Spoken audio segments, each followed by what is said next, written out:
first Golden Circle Challenge, kinakailangan makatawid ang housemate sa mga bato nang hindi tumatama ang kahit anong parte ng katawan sa sahig. Ito ang paraan para makakuha ng bola na may kaakibat na puntos. 1 point para sa blue na bola, 3 points para sa green at 5 points naman sa yellow. Isa-isa nilang ililipat ang mga bola sa base kung saan sila nagsimula. Ang dalawang housemates na makakakuha ng 40 points sa pinakamabilis na oras ang siyang mananalo. Kaya naman, good luck, housemates! Ang unang sumalang ay si Alfred. Naisip kong agad kunin na bola kuya, yung bali 3 points po. Bali mas malapit po kasi. So kapag doon po ako sa 1, parang antagal ko po doon mag-ipon. So isa lang po ng isa. Kasi kuya, pag doon naman po doon sa may pang-5, so mabilis po ako doon mapagod. Kasi malayo. Nung una pa nalalaglagan ako, mas sumisigla ako. Pumapasok talaga sa isip ko na kailangan ko pang bilisan.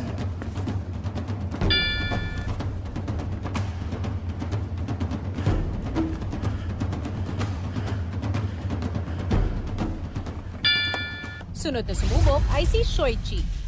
Go!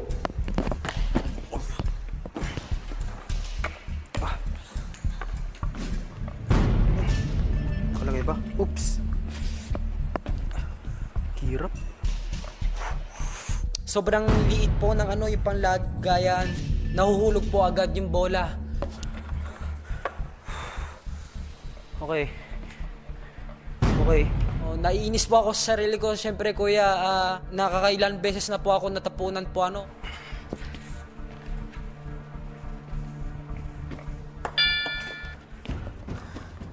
Ginawa ko po, yung ulo lang, hindi po galaw. Inano ko po sa sa leeg, sa ulo para hindi po magalaw. Yung katawan ko lang po yung ginagalaw ko po.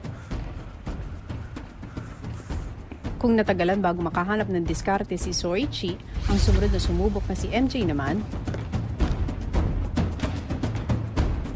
Isa lang.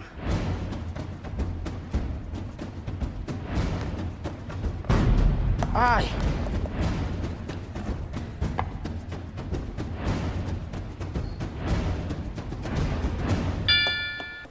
Pag wala pong bola sa ulo ko, talon lang ako ng talon. Kahit malayo, sige, talon lang. Ramdam na ramdam ko po yung sakit. Kasi po, ang ginawa ko po yun po, binend ko po ang paa ko, tapos tinitigasan ko po ang paa ko, tapos dahan-dahan po akong lumilipat.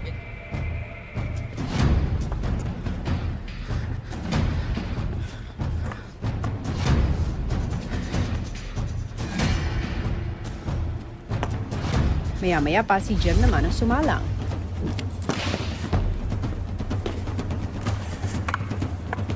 Parang delikado kasi pumunta agad dun sa 5 points, sobrang haba. Ang ginawa ko po, parang nag-practice lang muna po ako dun sa 3 points. May mga times nga po kasi na nahulugan po ako ng bola. Ang iniisip ko lang po nun, fight.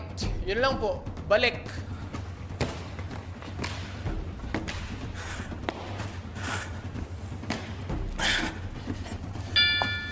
Tinry ko na talaga, sabi ko, punta na ako sa 5 points. Noong una nga po, nadalian po ako dun sa pagpunta.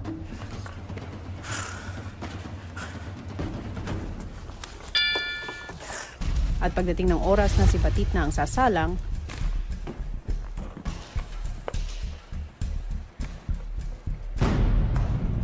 Oh! Nung una po kuya, sobrang hirap po talaga. Hindi ko po kasi nakapa kuya yung technique kuya.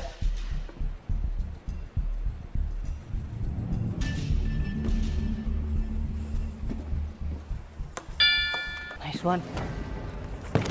Pwede kaya pa. Hindi mamak dito kaya.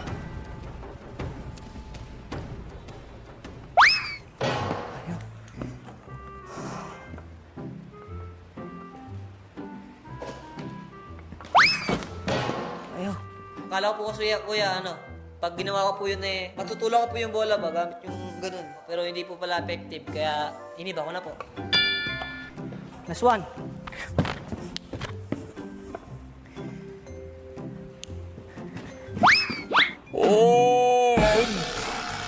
Kasi po, malalaglag na po ako, na-short po ako ng tapak sa bato. Tapos para ma-balance po ako ba, tapos buti na lang.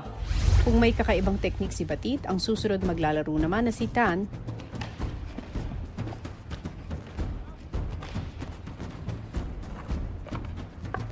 Madali po ako, kuya. Di ko na malayan, kuya, yung mga bola dito. Diretso-diretso lang ako.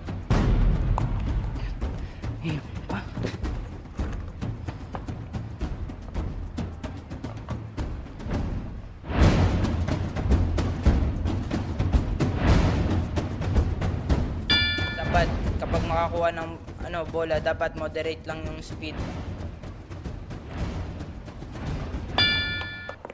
O dapat chill ka lang talaga. Dapat hindi magalaw yung upper body mo. Maya-maya pa ay si Lance na ang sumunod na sumalang.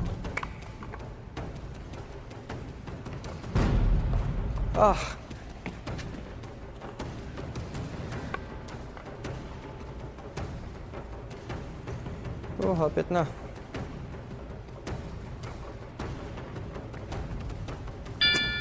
Okay.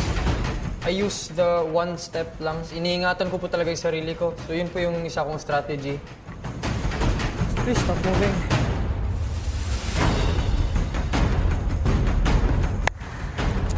Focus na ako sa next ball. Kasi kung stagnated pa rin ako sa mistake na yun, di na po ako makaka-focus po. Bawi na lang ako sa next ball, parang ganun po.